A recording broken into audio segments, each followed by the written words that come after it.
രാവിലെ തുടങ്ങുന്ന ഓട്ടമാണ്. ഓഫീസിലേക്കും വിദ്യാലയങ്ങളിലേക്കൊക്കെ കൃത്യസമയത്ത് എത്താനുള്ള നെട്ടോട്ടം. അതിനിടെയാണ് ജില്ലയിലെ ഈ വീതി കുറഞ്ഞ റോഡുകളെ റേസിംഗ് ട്രാക്കാക്കി മാറ്റിക്കൊണ്ടുള്ള ബസ്സുകളുടെ മത്സരയോട്ടം. പറഞ്ഞു മടുക്കുകയല്ലാതെ അപകടങ്ങൾക്കൊരു മാറ്റവുമില്ല.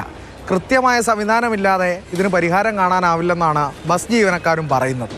പിഞ്ചു കുഞ്ഞുങ്ങളെ ഉൾപ്പെടെ യാതൊരു വിലയില്ലാത്ത രീതിയിൽ ഇപ്പോൾ റോഡിലൂടെയൊക്കെ വനിതകൾ ഉൾപ്പെടെ സ്ത്രീകൾ ഉൾപ്പെടെയുള്ള ആളുകൾ, പ്രായമുള്ള ആളുകൾ ഒക്കെ ഈ റോഡിലൂടെ യാത്ര ചെയ്തുകൊണ്ടിരിക്കുമ്പോൾ ഇതൊന്നും വകവെക്കാത്ത രീതിയിലുള്ള മത്സര ഓട്ടങ്ങളാണ് നടത്തിക്കൊണ്ടിരിക്കുന്ന സ്വകാര്യ ബസ്സുകൾ.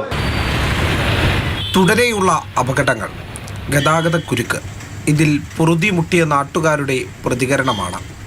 റോഡുകൾ ഉൾപ്പെടെയുള്ള സംവിധാനങ്ങളുടെ പോരായ്മ ഒരു ഭാഗത്ത്, മറുഭാഗത്ത് ബസ്സുകളുടെ മത്സര ഓട്ടം.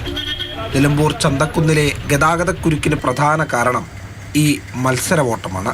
നിലമ്പൂർ ഗവൺമെൻറ്റിൻ്റെ ഭാഗത്ത് നോക്കുമ്പോൾ റോഡുകൾക്ക് വീതിയില്ല, പിന്നെ നാശമുള്ള റോഡുകൾ, വളരെ കുണ്ടും കുഴികളും നിറഞ്ഞ റോഡുകൾ, പിന്നെ ബ്ലോക്ക് അനുഭവപ്പെടുന്നു. ഒരേ സമയം 3 ബസ്സുകൾ വരെ ചേർന്നാണ് മത്സരം. ഒരേ റൂട്ടിലുള്ള ബസ്സുകൾ 3 ഒരുമിച്ചാണ് വരുന്നത്.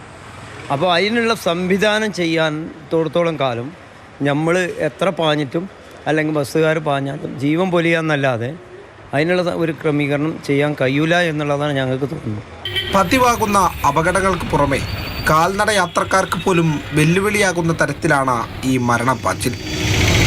മത്സരയോട്ടം പതിവാകുമ്പോൾ അപകടങ്ങളും തുടർക്കഥയാകും. സംവിധാനങ്ങൾ പര്യാപ്തമാകണം. ശാശ്വതമായ പരിഹാരമാണ് ആവശ്യം. എങ്കിലും ബസ്സുകൾ വിട്ടുവീഴ്ച ചെയ്തേ മതിയാകൂ. പ്രജോഷ് കുമാറിനൊപ്പം അരുൺ അമൃതനാഥ്, മാതൃഭൂമി ന്യൂസ്.